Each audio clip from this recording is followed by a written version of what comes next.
Kamakailan lang sa isang barangay sa Angono, Rizal, nagkaroon ng masayang trick-or-treat activity kung saan nagsama-sama mga bata sa kani-kanilang creative costumes. Panoorin po natin ito.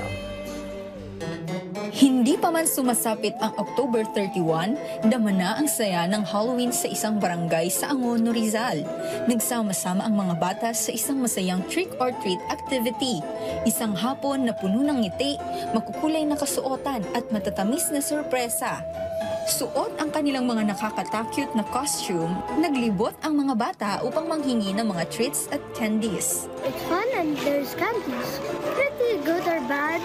Bad if my siblings get all my candies. Good if they don't.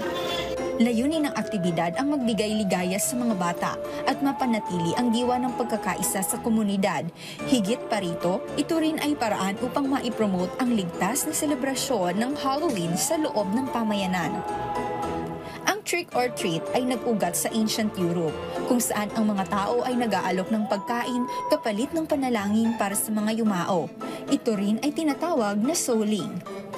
Sa paglipas ng panahon, naging simbolo ito ng kasiyahan at ngayon ay isa ng kinagigiliwang tradisyon sa iba't ibang panig ng mundo, kabilang na ang Pilipinas. Sa tuwing dumarating ang panahon ng Halloween at Araw ng mga Patay, naaalala natin na ang kasiyahan at paggunita ay bahagi na ng ating kultura.